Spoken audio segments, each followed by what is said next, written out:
Continuando con los temas de la materia de infectología, a continuación vamos a llevar un tema bastante importante, ya que se presentan frecuentemente algunas preguntas en el examen de residencia.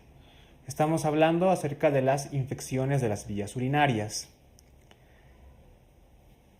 Bien, las infecciones de las vías urinarias son de las más frecuentes que existen, ¿sí? Dentro de las infecciones bacterianas están las infecciones urinarias. Entonces, uno de los factores de riesgo para tener una infección de tracto urinario en el hospital, pues son los sondajes urinarios que se utilizan con bastante frecuencia, ¿no? Hablando un poco de la epidemiología, y esto sí es importante que lo recuerdes bien, es que la ITUs son más frecuentes en las mujeres. ¿Por qué son más frecuentes las mujeres a contraer una infección del tracto urinario? Pues básicamente por la anatomía que tienen, ¿no? La cercanía del recto que tienen con la uretra, pues hace que los patógenos por vía ascendente, como vamos a ver más adelante, pues puedan producir mucho más fácilmente una infección del tracto urinario. Entonces, a nivel general, las mujeres tienen infecciones urinarias con más frecuencia que los varones. Pero esto cambia en los extremos de la vida. Por ejemplo, en los neonatos o los recién nacidos, las ITUs son más frecuentes en varones, ya que es más frecuente en los varones que tengan algunas anomalías morfológicas en el aparato urinario. Es más frecuente en recién nacidos varones que en mujeres, ¿no? Y en los ancianos o personas de mayor edad, por ejemplo, encima de los 55 o 60 años, pues generalmente los varones desarrollan una hiperplasia prostática benigna que condiciona a una obstrucción. Esta obstrucción también condiciona a una ITU. Entonces, la ITU es más frecuente en mujeres, excepto en los recién nacidos, que es más frecuente en los varones, y en los ancianos, en donde tanto hombres y mujeres se igualan. Bien, vamos a ver ahora la etiología de las ITUs, de las infecciones del tracto urinario. Las bacterias que causan habitualmente las ITUs son bacilos gram negativos, del cual el más frecuente, entre un 75 y 85%, es la Escherichia coli. Y esto tienes que subrayarlo bien. La bacteria que causa con más frecuencia una ITU es la Escherichia coli, ¿no? También en otra proporción mucho menor están otras bacterias, como por ejemplo el Proteus, las Klebsiellas, y dentro de los cocos gram negativos, pues el Staphylococcus apophyticus es generalmente causa de ITU, sobre todo en mujeres en edad fértil. Pero sin duda, el germen más frecuente es la Escherichia coli.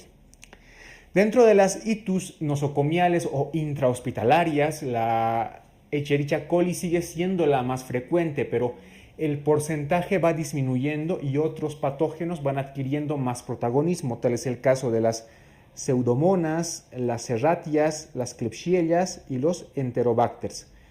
Pero aún la Escherichia coli es la principal. Los hongos son realmente una causa muy poco frecuente, es raro que causen una ITU. Sin embargo, tienes que considerar una etiología micótica, por ejemplo, en pacientes que están inmunodeprimidos o que son diabéticos. Bien, te había dicho un poco acerca de la patogenia, ¿no? Del por qué las mujeres son más propensas a desarrollar una infección del tracto urinario. Ahora vamos a desarrollar las tres formas en las cuales se pueda adquirir una ITU, ¿no? La patogenia puede ser de tres formas: una ascendente, otra por vía hematógena y otra por vía linfática. De estas tres, la más importante y la más frecuente y la que tienes que recordar es la vía ascendente. La vía ascendente es la más frecuente por la que una persona puede adquirir una ITU. Aquí tú en el gráfico ves la cercanía del recto con la uretra, ¿no? Y hay bacterias de la piel y del recto que por vía ascendente a través de la uretra pueden llegar a la vejiga, ¿no? Aquí tú ves en la imagen unas bacterias que están subiendo por la uretra, llegan a la vejiga y causan una ITU. Otra forma un poco menos frecuente es la vía hematógena. Esto es sobre todo en focos que están a distancia, ¿no? Unos focos infecciosos que están a distancia. Y aún más raro y casi excepcional es la vía linfática. Entonces recuerda, de los tres, la más importante y la más frecuente es la vía ascendente. El diagnóstico. Bien, el diagnóstico para una ITU pues es la combinación de la clínica y los estudios microbiológicos. Respecto de la clínica voy a hablar más adelante, ya que hay una serie de síndromes que corresponden a la ITU, ¿no? Con características clínicas distintas. Entonces, lo que vamos a hacer ahora es hablar sobre todo del diagnóstico microbiológico, que es muy importante en los distintos tipos de infecciones de vías urinarias. Sin duda, el gold estándar o estándar oro para el diagnóstico de una ITU es el urocultivo. ¿Sí? El urocultivo es el diagnóstico gold estándar para una ITU. Entonces se considera bacteriuria o infección de tracto urinario cuando en un urocultivo en toda la muestra exista un recuento mayor a 100.000 o, dicho de otra forma, mayor a 10 a la 5 unidades formadoras de colonias por mililitro, ¿no? Entonces, esto se considera bacteriuria significativa y evidentemente en el cual solamente crezca un solo determinado germen. Si en un urocultivo crecen muchos tipos de gérmenes o bacterias, pues consideramos que es una muestra contaminada. Entonces, el gold estándar es el urocultivo. Sin embargo, tenemos otros métodos más rápidos para aproximarnos al diagnóstico. Tal es el caso del examen de orina, ¿no? En el examen de orina, mediante el cual se usan tiras reactivas, tú aquí ves en la imagen, ¿no? una muestra con las tiras y puedes demostrar la presencia de bacterias y leucocitos mediante dos parámetros. Demuestras la presencia de bacterias cuando evidencias nitritos y leucocitos demostrando la esterasa leucocitaria. También puedes hacer un estudio del sedimento de orina, ¿no? En el cual puedes ver algunas bacterias o leucocitos. Entonces, estos son indicios que te dan para el diagnóstico de una ITU. Pero recuerda, el gold estándar o el parámetro principal es el urocultivo.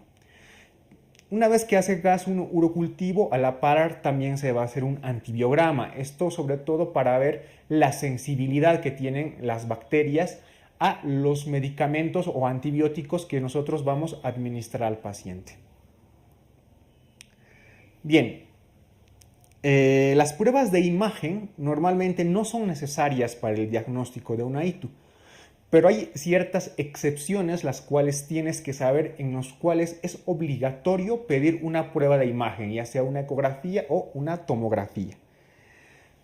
Estos casos son los siguientes. Tú vas a pedir una prueba de imagen en mujeres que tengan una pielonefritis con criterios de complicación, en cualquier pielonefritis en varones, en cistitis recurrentes, ya sea en varones o mujeres, en prostatitis y en la infancia ante el primer episodio de ITU. Esto es importante. Un niño que tenga el primer episodio de infección de tracto urinario es obligatorio que al margen del estudio microbiológico le pidas un estudio de imagen. La clasificación. Bien, las infecciones del tracto urinario se van a clasificar de acuerdo a dos parámetros. Uno es el parámetro anatómico según la localización, el cual tú vas a ver ahora en la diapositiva. Y el segundo es de acuerdo a que si es una ITU complicada o no. Bien, de acuerdo a la localización tenemos dos tipos, las infecciones de vías urinarias bajas y las infecciones de las vías urinarias altas. Dentro de las infecciones de vías urinarias bajas, tú te vas a encontrar con la uretritis, la prostatitis, la orquiepididimitis y las cistitis. Y las infecciones de vías urinarias altas están la pielonefritis, los abscesos parenquimatosos renales y el absceso perirrenal. Entonces es importante que te aprendas bien esta diapositiva para hacer una división en ITU baja y en una ITU alta. De acuerdo a si una ITU es complicada o no, pues tenemos la clasificación de ITU no complicada y una ITU complicada. Evidentemente, lo que yo quiero que aprendas es los parámetros que clasifican a una ITU como complicada. Bien, no complicada se dice a la ITU que se presenta en pacientes con un tracto urinario normal, sin obstrucción, sin patología de base y que tampoco tengan malformaciones anatómicas ni hayan sido sometidos a una instrumentación urinaria reciente. Por tanto, por otra parte, la ITU complicada se dice a la que tiene los siguientes parámetros. Y esto sí es importante que te lo aprendas, ya que muchos de los tratamientos que se van a utilizar, pues básicamente tienen el criterio entre si estamos frente a una infección complicada o no. Entonces, una ITU complicada tiene los siguientes parámetros. Pacientes con presencia de catéteres, es decir, los que tengan sonda vesical, un catéter doble J. Una ITU alta en mujeres es considerada complicada. Y esto es importante. Cualquier ITU se considera complicada en los varones, ya sea una ITU baja, ITU alta, eso no importa. En los varones, si tú diagnosticas infección de tracto urinario, de entrada se considera complicada. Bien, seguimos con otros parámetros de ITU complicada, por ejemplo, en pacientes con patología de base, los pacientes diabéticos, inmunodeprimidos o los que tengan enfermedad renal crónica. También los pacientes que tengan alguna uropatía obstructiva, los que presenten algún reflujo vesicoureteral y los que presenten anomalías morfológicas genitourinarias. Entonces recuerda, ITU complicada, paciente con catéteres. ITU alta en mujeres. Cualquier ITU en varones. Y pacientes con patología de base, diabetes mellitus, inmunodeprimidos, enfermedad renal crónica, etc. Los que tengan uropatía obstructiva, los que presenten reflujo vesicoureteral y los que tengan anomalías morfológicas genitourinarias. Vamos a ver algunos de los síndromes o patologías que están en relación con las ITUs que tienen características propias. Vamos a empezar con la bacteriuria asintomática. O sea, el nombre ya nos indica más o menos de qué se trata, ¿no? Hemos dicho de que bacteriuria es aquella que se clasifica como un urocultivo con más de 100.000 unidades formadoras de colonias, ¿no? Entonces se diagnostica asintomática, bacteriuria asintomática, en un paciente que tenga 2 urocultivos positivos, ¿no?, con el mismo microorganismo y que se los haya realizado en una semana de diferencia. Es decir, esta semana le toma a un paciente y resulta de que tiene un urocultivo positivo. A la semana siguiente le hago otro urocultivo y resulta también positivo y para el mismo germen ya tengo el diagnóstico de bacteriuria asintomática. ¿Y por qué es asintomática? Pues es evidente, ¿no? Estos pacientes, aunque tengan urocultivo positivo, no tienen sintomatología alguna. Entonces, en la mayor parte no hay que tratarlos, o sea, no hay que darles un tratamiento antibiótico. Con excepción de los siguientes casos. Está indicado tratar una bacteriuria asintomática en mujeres embarazadas, en pacientes inmunodeprimidos y en pacientes que se van a ser sometidos a una cirugía urológica. Entonces, solo en estos 3 casos, mujeres embarazadas, inmunodeprimidos y pacientes que van a ser sometidos o hayan sido sometidos a una cirugía urológica, es indicado tratar una bacteriuria asintomática. Bien, las cistitis agudas. La cistitis aguda es un cuadro que se caracteriza por presentar un síndrome miccional. Este síndrome miccional se caracteriza por la presencia de disuria, es decir, dolor al orinar, urgencia miccional, polaquiuria, tenesmo y dolor hipogástrico. Todo esto es parte del síndrome miccional, ¿no? Entonces, la cistitis aguda se caracteriza por eso, ¿no?, la aparición brusca de un síndrome miccional. En los casos de una cistitis aguda no complicada, en las mujeres jóvenes no es imprescindible realizar un urocultivo, ¿sí? Esta es la única excepción. Frecuentemente, una vez que alguien diagnostica una ITU a un paciente, pues es casi generalmente obligatorio tomar un urocultivo. La única excepción puede ser en este caso, ¿no? Mujeres jóvenes que tengan una cistitis aguda no complicada. El tratamiento de la cistitis aguda no complicada pues se realiza con los siguientes antibióticos. Podemos utilizar cotrimoxazol, nitrofurantoína, amoxicilina ácido clavulánico o ciprofloxacino. Y la duración del tratamiento tiene que ser de 3 a 5 días. Bien, vamos a hablar de otra ITU, en este caso de la pielonefritis aguda. La pielonefritis aguda es una infección del parénquima renal propio, es decir, del riñón. Los factores que van a predisponer a una pielonefritis aguda son la litiasis, el reflujo vesicoureteral y anomalías anatómicas propias del paciente. La clínica difiere de una cistitis aguda porque presenta una clínica sistémica, es decir, fiebre, hay náuseas, hay vómitos y hay un malestar general, cosa que en la cistitis no veías, ¿no? Entonces es clínica sistémica, fiebre, náuseas, vómitos, sumado a eso con dolor lumbar unilateral. Y a la exploración física generalmente hay puñopercusión positiva, ¿no? Y a veces también se puede acompañar de un síndrome miccional, el mismo que se presenta en la cistitis aguda.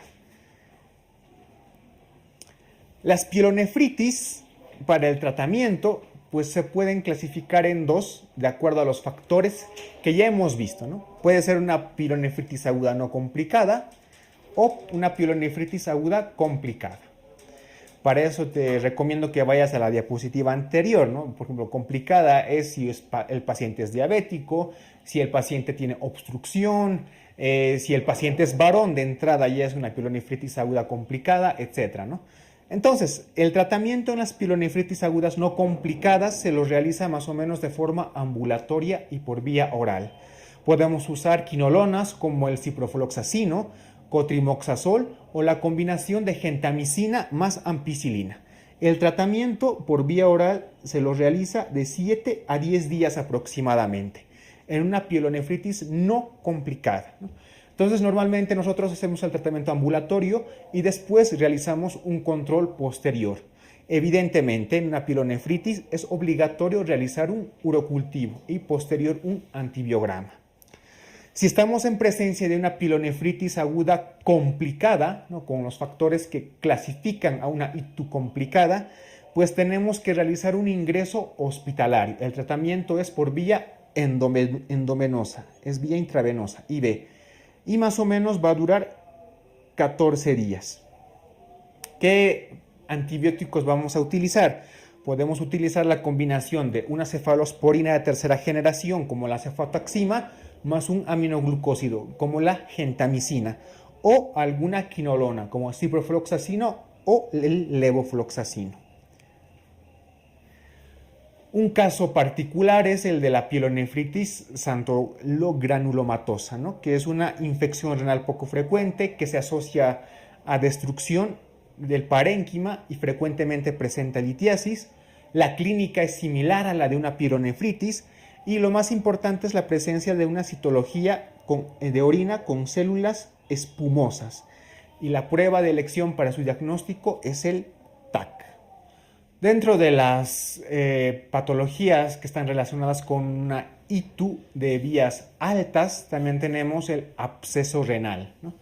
El absceso renal puede llegar a desarrollarse por una pielonefritis aguda, o sea, es decir, por un mecanismo de contigüidad. En este caso también el germen más frecuente sigue siendo la Escherichia coli, ¿no?, una pielonefritis aguda por contigüidad. También se puede desarrollar un absceso renal por vía hematógena y en este caso el germen más frecuente es el Staphylococcus aureus. La clínica de un paciente con absceso renal es similar a la de una pielonefritis aguda, ¿no? y en algunas veces está acompañado de pérdida de peso y sudoración nocturna. Algo que tienes que recordar es que en una pielonefritis aguda, una vez que tú has iniciado el tratamiento antibiótico, 72 horas después, si no hay mejoría, tienes que realizar una prueba de imagen, precisamente por esto, ¿no? Porque el paciente puede estar desarrollando un absceso renal, ¿no? Entonces, la clínica es similar y el diagnóstico evidentemente es imagenológico por tomografía. ¿Cuál es el tratamiento? En primera instancia vamos a hacer una cobertura antibiótica igual que en una pielonefritis aguda, solo que en más tiempo. Si tú recuerdas, el tratamiento de una pielonefritis aguda complicada era de 14 días, pues en este caso será mucho más tiempo, cercano a los 20 días incluso. Entonces, una vez que empiezas el tratamiento antibiótico, es necesario que se realice un drenaje, ¿no? Este drenaje puede ser un drenaje percutáneo guiado por tomografía o realizar un drenaje quirúrgico. En algunos casos, cuando no es posible drenar de una forma adecuada el absceso, ¿no? Se realiza nefrectomía, pero son casos pero muy excepcionales. Entonces, el tratamiento básico es cobertura antibiótica más el drenaje guiado por tomografía o, en consecuencia, un drenaje quirúrgico. La prostatitis aguda. La prostatitis aguda es un cuadro evidentemente específico de los varones, ¿no? Es un cuadro séptico que tiene mucha sintomatología y en el cual también está involucrado con más frecuencia la Escherichia coli. ¿Cuál es la clínica? Bueno, pues es una clínica sistémica. Habrá dolor, fiebre, náuseas, vómitos, malestar, ¿no? Y la característica es que se presenta un dolor perineal suprapúbico. El paciente refiere eso, ¿no? Un dolor suprapúbico, acompañado de disuria, y en algunos casos el paciente refiere dolor a la eyaculación en las relaciones sexuales, ¿no? Entonces, esa combinación pues es más intuitiva para una prostatitis aguda. Se tiene que realizar un tacto rectal, ¿no? Entonces, cuando se realiza un tacto rectal, vamos a evidenciar una próstata que está congestiva, que está aumentada de tamaño, y lo más importante es que está dolorosa, ¿no? Y al estar congestiva también está caliente. Entonces, la clínica del paciente más el tacto rectal, pues nos dan el diagnóstico de la prostatitis aguda. ¿Cuál es el tratamiento? El esquema antibiótico es similar al de la pielonefritis aguda, por eso es importante que repases el tratamiento, ¿no?, de la pielonefritis aguda. Solamente que en este caso el tratamiento dura 4 semanas, ¿no? Si en un paciente con una prostatitis aguda que no responda al tratamiento antibiótico en estas 4 semanas, es obligatorio realizar una prueba de imagen. Hemos visto todas las patologías que se relacionan con la ITU, ¿no? Es importante, y te lo vuelvo a recargar, que aprendas la diferencia entre una ITU complicada y una no complicada, ¿no? Y el germen principal, pues no me canso de repetirlo, la Escherichia coli. Y también que aprendas los tratamientos específicos de cada uno de estos síndromes, sobre todo el de la pielonefritis aguda.